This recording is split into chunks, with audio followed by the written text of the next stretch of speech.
Muito comum encontrar pacientes com herpes labial no cotidiano do consultório odontológico. Sempre há indefinições na hora de resolver casos assim. Para isso, que tal saber um pouco mais sobre essa doença?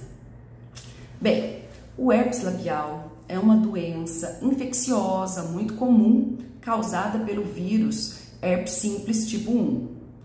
É uma infecção muito frequente, onde uma grande maioria da população, um percentual alto, é acometido.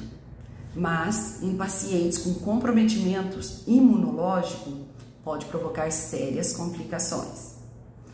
O seu diagnóstico deve considerar sinais e sintomas presentes, que são muito clássicos. Assim como outras doenças, o herpes possui um período prodrômico, ou seja, sinais e sintomas que antecedem o quadro ativo da doença.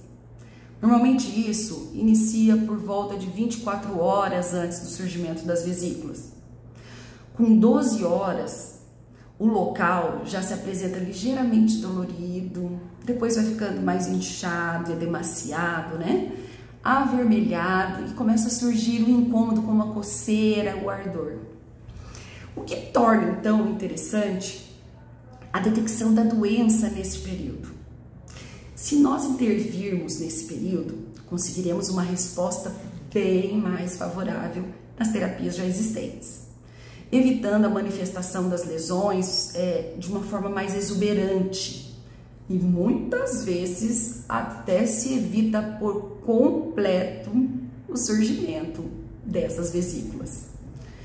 Já no período da manifestação da lesão, da doença em si, aparece como múltiplas vesículas contendo um líquido claro no seu interior que surge ao redor da pele do lábio, sendo muito frequente na região da comissura labial.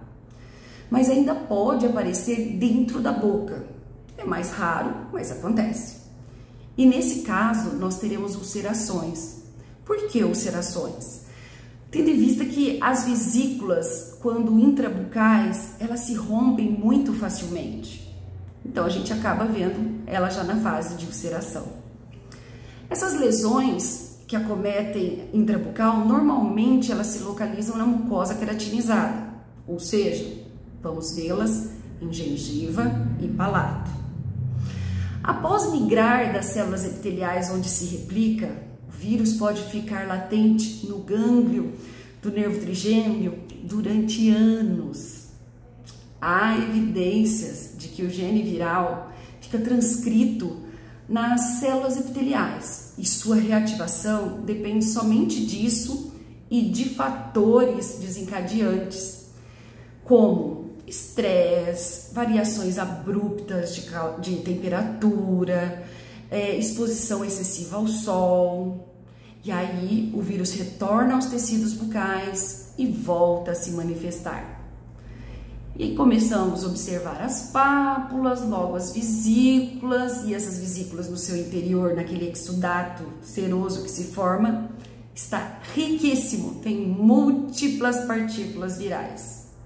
Esse período ele varia de 2 a 4 dias e se caracteriza pelo acúmulo dessas vesículas em forma de cachos, sendo bem comum. Além do prurito, ou ardor que dá ali no local, há a alta capacidade de contágio que ocorre nesta fase. Sendo muito importante evitar qualquer manipulação local, tanto por nós, profissionais, como pelo paciente. Então, nos cabe orientar o paciente acerca disso. Uma medida que pode ajudar é secar o local rapidamente quando do rompimento das vesículas, cuidando, obviamente, do descarte do material utilizado para esse fim. Além disso, lavar bem as mãos, esses cuidados de higiene básico podem ajudar a evitar a autoinoculação, evitando lesões secundárias em outras partes do corpo, inclusive em regiões que podem gerar transtornos graves, como nos olhos. Quando forem observadas pústulas, ou seja, quando a gente tiver pus lá no interior das vesículas, há um forte indicativo de que o local sofreu infecção secundária por bactérias, o que vai alterar a conduta terapêutica. Daí, então, a evolução é para reparação. Neste caso, o local fica seco e recoberto por crostas. Há uma considerável redução na quantidade de vírus no local, mas ainda é possível o contágio, não estamos livres dele. Como o quadro clínico ele é muito clássico, não tem a necessidade de se realizar biópsia nestas lesões, exceto quando o caso apresenta uma forma de manifestação totalmente atípica, nos gerando dúvidas a respeito. Bem, passados esses períodos, a lesão cessa, não deixa cicatriz no local. E o tratamento? O tratamento é sempre razão de muita discussão. São vários, muitos desses empíricos e sem nenhuma comprovação científica. Não é recomendável o rompimento das vesículas com agulhas ou qualquer outro instrumento perfurante, mesmo que estejam esterilizados.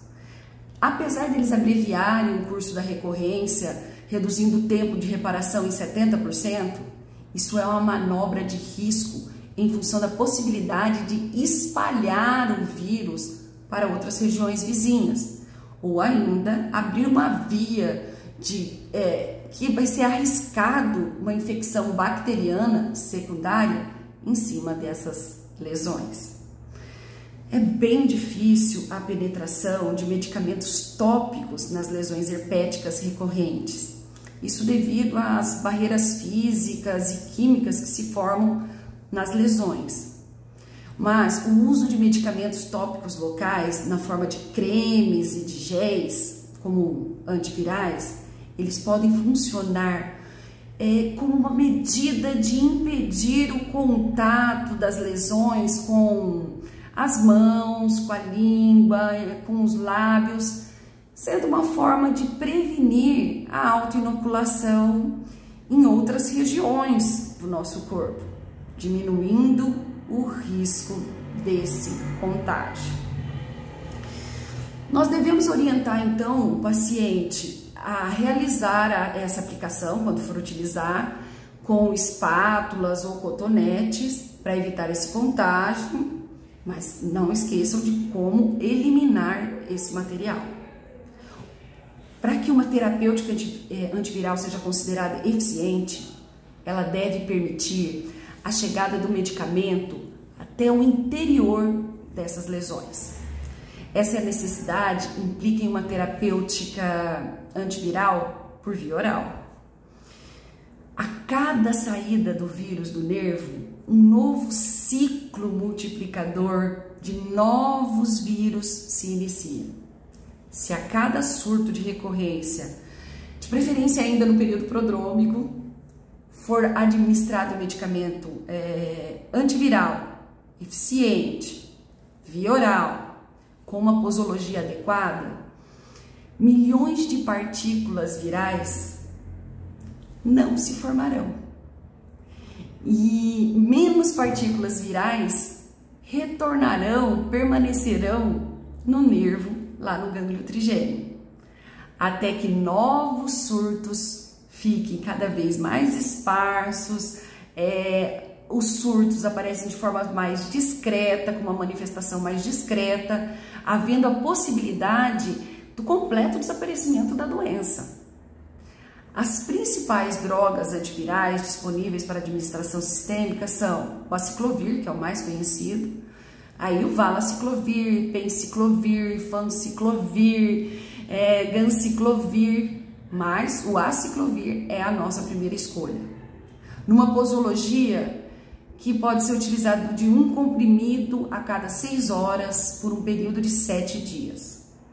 Não podemos esquecer que algumas dessas drogas, a grande maioria das que eu mencionei, são reservadas a pacientes imunocomprometidos e em casos onde o herpes se manifesta de uma forma mais severa. E quando as lesões estão infectadas, o que faremos? Nas lesões infectadas secundariamente, as pústulas devem ser umedecidas e seus tetos removidos, aquela partezinha de cima lá da bolha.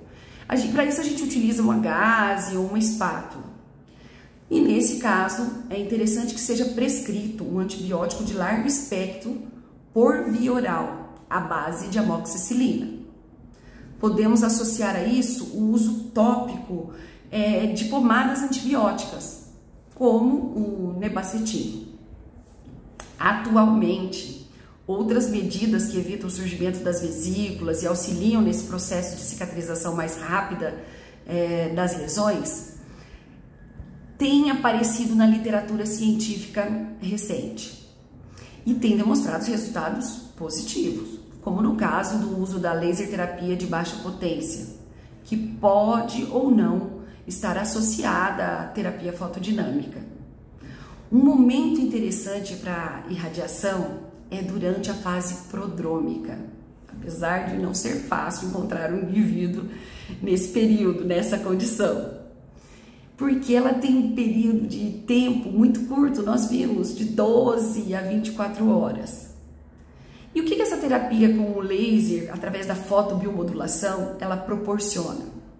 Ela permite que seja estimulado em nível de fibroblasto a formação de fibras colágenas mais ordenadas, verificando-se clinicamente a aceleração da cicatrização. E o melhor, logo após a primeira aplicação, o indivíduo já relata um alívio da dor. Uma última dica. É interessante que nós evitemos tratamentos odontológicos no período que as lesões estão ativas. Adia lá pelo menos uma semana. Nós estaremos falando mais sobre várias dessas alterações nas nossas lives às segundas-feiras. Venha conversar com a gente, Oral Resolution Mentoring.